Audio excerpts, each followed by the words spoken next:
Hello everyone, welcome back to our daily practice series. जैसे कि आपको पता है कि हम टीचिंग एप्टीट्यूड्स जो कि आर गुप्ताज का बुक है उसको हम लोग सॉल्व कर रहे हैं। यहाँ पर हमने टोटल लगभग 100 क्वेश्चन को कर लिया है, जिसमें 800 प्लस क्वेश्चन दिया गया है, जिसमें हम लोग लगभग 100 क्वेश्चन तक हमने कर लिया है। ठीक है, फर्स्ट सेकंड शायद 2-3 क्लास हो ही गया है इसका, मतलब जो हमारा 100 क्वेश्चन होने के लिए। आज हम लोग शुरुआत करते हैं नया पेज जो कि है 103 से। ठीक है, शुरुआत करते हैं, देखते हैं 103 क्वेश्चन क्या कहता है और कोशिश करेंगे कि जितना ज़्यादा हो सके उतना क्वेश्चन को कवर कर सके। आप ही मेरे साथ सॉल्व कीजिए और देखिए कि आपका कितना क्वेश्चन करेक्ट हो रहा है। क्वेश्चन नंबर क्या है? क्वेश्चन नंबर 103 क्या कहता है? Nowadays the teacher does not enjoy such respect as was given to him during earlier time. The reason is for this is that. मतलब पहले टीचर को बहुत ज़्यादा रिस्पेक्ट मिलता था, लेकिन उसके कंपैरिजन में आजकल क्या हो रहा है, तो कम मिल रहा है। तो इसके पीछे आपको क्या लगता है कि क्या रीज़न है? Teacher take up tuition work, teacher tuition work दे रहे हैं, मीन्स ले रहे हैं। The character of teachers is not the same as it is during the lane. जो कैरेक्टर है टीचर का पहले जैसा था वो आजकल नहीं है। या फिर teacher do not do their duties with dedication, या फिर ऑल ऑफ दिस। तो यहाँ पर बी और सी तो थोड़ा ज़्यादा ही सही सा लग रहा है। ए को तो फिर भी आप नेगलेक्ट कर सकते थे, लेकिन बी और सी जब दो सी सही सा जा रहा है तो हम लोग ऑल ऑफ दीज के साथ ही चलते हैं, ऑप्शन नंबर डी। ठीक है, नेक्स्ट है question number 104। Nowadays student do not have a zeal to study. ठीक है, जील मतलब क्या हो गया? मोटिवेशन नहीं है बच्चों में, वो करेज नहीं रहा। ठीक है, Nowadays the student do not have a zeal to study. The reason for this is that. आजकल बच्चों में वो मोटिवेशन नहीं रहा पढ़ने के लिए, ऐसा क्यों? They are unable to get enough of the motivation to study. उनके पास इनफ मोटिवेशन उनको नहीं मिल पाता है। या फिर they feel their future would not be bright even after they complete their study. ये तो एक बहुत बड़ा प्रॉब्लम है कि मतलब सचमुच में ऐसा अभी जो हमें देखने को मिलता है एजुकेटेड अनएम्प्लॉयमेंट, ये क्या है? ये तो यही चीज़ है कि टीचर कि बच्चों को पता है कि अगर वो अपना मतलब स्टडी कंप्लीट करने के बाद भी है ना, उनका फ्यूचर क्या होता है तो ब्राइट नहीं दिखता है। मीन्स इतना ज़्यादा अनएम्प्लॉयमेंट ही है इसके कारण से। तो ये एक तो रीज़न लगता है। फिर भी एक बार बाकी ऑप्शन को देखते हैं। They do not get a conductive environment for pursuing their studies. उनको कंडक्टिव इन्वायरमेंट नहीं मिल पाता है स्टडी के लिए। दे opine that there is no need to study with a special dedication और zeal to pass the examination। मतलब उनको लगता है कि कोई ज़रूरत नहीं है। तो नहीं, ऑप्शन नंबर बी यहाँ पर ज़्यादा करेक्ट है कि मतलब बच्चों को पता है भी कि स्टडी कंप्लीट करने के बाद भी फ्यूचर में क्या है, तो मतलब कंपटीशन देखने को मिलता ही है। ठीक है, ब्राइट फ्यूचर होने में मतलब केवल कोर्स कंप्लीट होने से आपका फ्यूचर ब्राइट हो गया, ऐसा कुछ भी नहीं है। नेक्स्ट है क्वेश्चन नंबर 105। नावेडेज नहीं, नवोदयाज विद्यालय आर, अच्छा NVS की बात की गई है। Navodaya Vidyalaya are for rural children, only for urban children, for the intelligent student of both rural and urban areas, या फिर those for those children who are willing to become a soldier. तो नहीं, ये किसके लिए है? For the intelligent student of both the rural and urban areas. Correct है। वैसे इसमें ज़्यादा परसेंटेज रहता है रूरल वालों को, और अर्बन का परसेंटेज क्या रहता है तो कम रहता है। नेक्स्ट है 106। The best method of evaluate the achievement of the student is the. Best method क्या है? क्या बच्चों के evaluate the achievement of the student is that the annual examination, by annual examination, quarterly examination, या फिर monthly examination. तो बिल्कुल ये क्या हो जाएगा हमारा? मंथली एग्जामिनेशन से आप क्या कर सकते हैं, मतलब ये एक बेहतरीन तरीका है बच्चों के अचीवमेंट को इवेल्युएट करने का। ठीक है, नेक्स्ट है 107। Who from among the following had stated motivation is the art of generating interest in the mind of the student। ये मतलब ये जो कोटेशन है ये किनके द्वारा बोला गया है कि motivation is the art of generating interest, है ना। मोटिवेशन क्या है? एक ऐसा आर्ट है जो कि जनरेट करता है बच्चों के माइंड में क्या? Generate the mind of interest in the mind of student. ठीक है, स्टूडेंट के माइंड में क्या करता है तो इंटरेस्ट जनरेट करता है। तो ये किसके द्वारा किया गया कहा गया है? थॉमसन, कोठारी, MC कॉले, या फिर रविंद्रनाथ टैगोर। तो ये कहा गया है रविंद्रनाथ टैगोर के द्वारा। नेक्स्ट है हमारा question number 108। In order to teach a subject it would be best for the teacher to. In order to teach a subject it would be best for the teacher to. ठीक है, deem it as knowledge and teach student, या फिर explain it in steps and through formulas, यानी कि step wise जो पढ़ाना होता है वो, या फिर associate it with the reality of life and teach his student, या फिर teach it as if he were giving sermons. तो बिल्कुल ये क्या है कि एक टीचर को कैसे पढ़ाना चाहिए, तो बच्चों को रियलिटी से मतलब रियलिटी के साथ कनेक्ट करके पढ़ाना चाहिए, ठीक है, एसोसिएट करके। नेक्स्ट है 109, nowadays educated peoples are largely unemployed. बिल्कुल अभी अभी हमने इसकी बात की, जो एजुकेटेड पीपल हैं वही क्या हैं, तो ज़्यादातर वही अनएम्प्लॉयमेंट हमें अनएम्प्लॉयड देखने को मिलते हैं। What is the reason for this phenomena in your opinion, ठीक है, क्या रीज़न हो सकता है? तो following of education standard, splitting of education far and wide, education without principle, या फिर एजुकेशन विदाउट ऑब्जेक्टिव। तो एजुकेशन विदाउट ऑब्जेक्टिव, ठीक है, बस केवल कोर्स कंप्लीट करना है ऐसा नहीं होता है, केवल कोर्स कंप्लीट करने से बिना कोई ऑब्जेक्टिव रखे हुए तो ऐसा एजुकेशन का कोई मतलब नहीं होता है। नेक्स्ट है 110, the special feature of meaningful examination is the following. Special feature of meaningful examination is the following: all the student get through this examination with good marks. The special feature of meaningful examination, अच्छा ठीक है, मतलब एक meaningful examination का feature क्या होगा ये आपसे पूछा गया है। All the student get through this examination with good marks, सबको अच्छा मार्क्स मिले। Student should get more marks than they had hoped for, यानी कि जितना उन्होंने सोचा है उससे ज़्यादा मार्क्स मिले। This examination should be able to differentiate capable student from the incapable one, या फिर student should not fear this type of examination. तो यहाँ पर ये ऑप्शन ज़्यादा बेटर जा रहा है कि जो मतलब कि मीनिंगफुल एग्जामिनेशन वो हो सकता है कि जहाँ पर आप क्या कर रहे हैं कि कौन बच्चा पढ़ा है, कौन कैपेबल है, आप उससे जो बच्चा नहीं पढ़ा है ये इनकी कैपेबल नहीं है फ़िलहाल उस एग्ज़ामिनेशन के लिए, आप उसको डिफ्रेंशिएट कर सकते हैं। नेक्स्ट है 111, in your opinion what would be the ideal seating arrangement for the student in the class, ठीक है, आइडल सीटिंग अरेंजमेंट क्या होना चाहिए? They should be made to sit according to their roll number के according बैठाना। Friends should be allowed to sit close to one another, जो friends हैं उनको साथ साथ में बैठाना। Little children should be made to sit in the front while the bigger children should be told to sit on the back bench. बिल्कुल जो छोटे बच्चे हैं आप उनको आगे बैठाएंगे, छोटे मीन्स हाइट में जो छोटे हैं उनको आप आगे बैठाएंगे, और जो बड़े बच्चे हैं उनको आप क्या करेंगे तो पीछे बैठाएंगे। उसके बाद और भी क्या है, intelligent should be made it sit in the front while the weak student should be back. नहीं ऐसा नहीं है। नेक्स्ट है question number 112, the best method of language teaching is the, language teaching का बेस्ट मेथड क्या है? Textbook system, practice of writing again and again, conversation technique, या फिर प्रैक्टिस ऑफ प्रोनाउंसिंग करेक्टली। तो यहाँ पर ऑप्शन नंबर सी डी दोनों ही सही है, लेकिन ज़्यादा करेक्ट क्या है तो सी है, ठीक है, कन्वर्सेशन टेक्निक से आप क्या कर सकते हैं तो लैंग्वेज को पढ़ा सकते हैं, मतलब ये सबसे बेस्ट मेथड है। नेक्स्ट है 113, the practical method of make student understanding the meanings of difficult word is to. The practical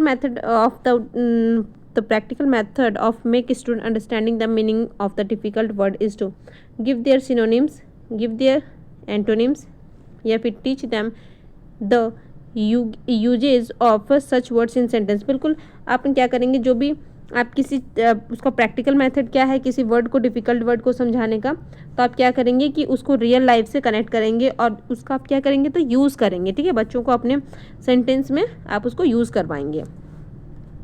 next है 114, एजुकेशन क्या है? The practical method of achieving ideals during the one's life time, या फिर a method of knowing the secret of life, a method of attending professional abilities, या फिर a method of exploring the truth. तो 114 का क्या हो जाएगा?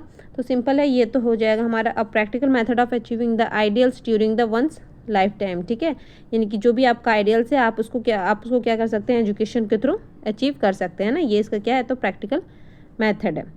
Next है 115, a true teacher is one who has knowledge of his subject, society, student, या फिर ऑल ऑफ दिस। तो बिल्कुल इन सारी चीज़ों का नॉलेज होना चाहिए। नेक्स्ट है 116, the curriculum of student should revolve around the truth, be associated with the realities of life, offer a helping hand in achieving the ideals, या फिर बी मोटिवेटेड बाय रिलीजन। तो रिलीजन की कोई बात नहीं होती है ना, एजुकेशन में रिलीजन का कोई काम नहीं है। Be associated with the realities of life, ठीक है। करिकुलम कैसा होना चाहिए जो कि बच्चों को क्या कर सके, तो रियलिटी से जोड़ सके। नेक्स्ट है question number 117। The opinion of the French scholar Montesquieu was that the education should, अच्छा फ्रेंच स्कॉलर जो हैं मॉन्टेस्क्यू, उनके अकॉर्डिंग एजुकेशन कैसा है, तो based on the personal experience, based on the scriptures यानी कि मतलब क्या बोलेंगे उसको, शस्त्राज। नेक्स्ट अभी बेस्ड ऑन बुक, या फिर essentially have an influence of the philosophy. तो बिल्कुल जो मॉन्टेस्क्यू हैं उनके अकॉर्डिंग क्या होता है, तो एसेंशियली हैव द इन्फ्लुएंस और द शेड ऑफ फिलोसफी, ठीक है। एजुकेशन क्या है, तो जो भी फिलोसफी है उस पर बेस्ड है, ठीक है। नेक्स्ट है 118। The famous educationist Bacon had the opinion that the objective of education is, अच्छा ऑब्जेक्टिव ऑफ एजुकेशन क्या है, तो make the child an ideal citizen, make the child useful for society, भी ज़्यादा बेटर है, देखते हैं आगे। Help the child become capable enough to make a living, यानी कि अपना बस जीवन यापन करने के लिए, या फिर मेक अ चाइल्ड लिबरल, नहीं तो ऑप्शन नंबर बी यहाँ पर ज़्यादा करेक्ट है। उनके अकॉर्डिंग क्या है, ठीक है, बेकॉन के अकॉर्डिंग क्या है, make the child useful for the society, ठीक है। एजुकेशन का ऑब्जेक्टिव क्या है, तो जो चाइल्ड है उसको सोसाइटी के लिए यूजफुल बनाना। नेक्स्ट देखते हैं 119 क्या कहता है। It has been mentioned in the Rigvedas that the education, Rigveda में क्या मेंशन किया गया है एजुकेशन के बारे में, education is the characteristics of the civilised society, a source of knowledge and enlightenment, is the ultimate goal of the life, या फिर इज नॉलेज। तो बिल्कुल क्या है जो ऋग्वेदास में, यहाँ पर ऑप्शन नंबर बी करेक्ट है, source of knowledge and enlightenment. Next है 120। Education not only preserve the culture but also it make the latter, मतलब एजुकेशन क्या करता है, ना केवल आपका कल्चर को बचाता है बल्कि ये बात के लिए भी आपको क्या करता है, तो इनरिच करता है, डिफाइन करता है, स्पिरिचुअल होता है या फिर पॉपुलर अमॉन्ग मासेस, तो बिल्कुल ये इनरिच होता है, ठीक है। नेक्स्ट है question number 121। Whose habit does the little child adapt, किसका हैबिट को छोटे बच्चा अडॉप्ट करता है, of his friend, of the classmates and friends of his school, या फिर ऑफ हिज फैमिली मेम्बर, या फिर ऑफ टीचर्स। तो बिल्कुल सबसे पहले छोटा बच्चा है ना, तभी वह अपने फैमिली मेम्बर के हैबिट्स को ही क्या करेगा, तो अडॉप्ट करेगा। नेक्स्ट है 122। Informal education of the child, informal education क्या होता है, मतलब एक बच्चों के लिए इस carried out is a plan manner में होगा तो फिर वो इनफॉर्मल नहीं होगा, वो फॉर्मल हो जाएगा। स्टार्ट फ्रॉम हिज इन्वायरमेंट, हाँ, is given to him by an institution, नहीं वो तो फिर फॉर्मल हो जाएगा। इज़ इफेक्टेड विद एफर्ट्स, नहीं एफर्ट्स लगाने की ज़रूरत नहीं है, वो जो इन्वायरमेंट से सीखता है उसी को हम लोग क्या कहते हैं, तो इनफॉर्मल एजुकेशन, ठीक है। नेक्स्ट है 123। क्वेश्चन नंबर 123 क्या कहता है, whatever the child learns in his family and community is known as, जो भी बच्चा अपने फैमिली या फिर कम्युनिटी से सीखता है उसको क्या कहते हैं, community education, formal education, informal education, या फिर प्लान एजुकेशन। अभी हमने इसकी बात की, जो कि बच्चा इनफॉर्मल तरीके से सीख रहा है, ठीक है, अपने फैमिली और फ्रेंड्स से, उसी को हम लोग क्या कहेंगे, इनफॉर्मल एजुकेशन। नेक्स्ट है 124। The objective of education is all round development of the child, the objective of education is all round development of child, बिल्कुल ये तो सही है। एजुकेशन का ऑब्जेक्टिव क्या है, तो ऑल राउंड डेवलपमेंट करना है बच्चों का। Which one of the following is not included in this development, अच्छा इस डेवलपमेंट में कौन सा चीज़ इंक्लूड नहीं है, फिजिकल डेवलपमेंट ये तो होना चाहिए, इंटेलिजेंस डेवलपमेंट ये भी सही है, मोरल एंड स्पिरिचुअल डेवलपमेंट बिल्कुल, इकोनॉमिक डेवलपमेंट का इसको ऑब्जेक्टिव ऑफ एजुकेशन में इसको इंक्लूड नहीं किया गया है, ठीक है। नेक्स्ट है 125। The objective of basic education of Gandhi ji was to, जो बेसिक एजुकेशन है उसका ऑब्जेक्टिव क्या था गांधी जी का, let the child come face to face with truth, बच्चे क्या करें, सच का सामना करें, या फिर make the child a sea of knowledge, समुद्र बनाना मतलब नॉलेज का सागर बना देना बच्चों को, to mould the child according to the need of the society, या फिर to teach him a lesson of non violence and truth. तो यहाँ पर जो गांधी जी के अकॉर्डिंग आपको बताना है, तो यहाँ हो जाएगा to mould the child according to the need of the society, society को जिस चीज़ की ज़रूरत है बच्चों को उसके अकॉर्डिंग चेंज करना, ठीक है, यही एजुकेशन का बेसिक ऑब्जेक्टिव है। नेक्स्ट है 126। The basic education system was based on the view point that the child the basic education system was based on the view point. अच्छा, यहाँ पे भी वही है, जो बेसिक एजुकेशन सिस्टम है उसका व्यू पॉइंट क्या है, बेसिकली उसका ऑब्जेक्टिव पूछा गया है, लेकिन इसमें मतलब ऐसे किसी का पर्टिकुलरली नहीं पूछा गया है। Learns all the goods things with the corporation of the people of the society, can be more knowledge by reading book, can get better education through a meaningful and creative piece of work, is not interested to learn any thing without economic motivation. तो यहाँ पर क्या हो जाएगा, can get the better education through a meaningful and creative piece of work. ठीक है, ये basic education system को इसी व्यू पॉइंट पर बनाया गया है। नेक्स्ट है 127, Gandhi ji has given great importance to purposeful creative activity under the gamut of basic education. ठीक है, गैमेट ऑफ बेसिक एजुकेशन मतलब हो गया कि उसका एक्सपेंशन या फिर उसका जो बेस है ना, ऑफ बेसिक एजुकेशन का। ठीक है, पर्पसफुल मीनिंगफुल एक्टिविटी। ठीक है, which of the following can be the purpose, आप इसमें से किसको पर्पसफुल एक्टिविटी बोलेंगे, तो एम्ब्रॉयडरी, ये तो है, डाइंग, मेकिंग टॉयज, हाँ तो ऑल ऑफ दीज के साथ जाएंगे। ये तीनों ही क्या हैं, तो क्रिएटिव हैं और पर्पसफुल क्रिएटिव एक्टिविटी हैं। नेक्स्ट है 128,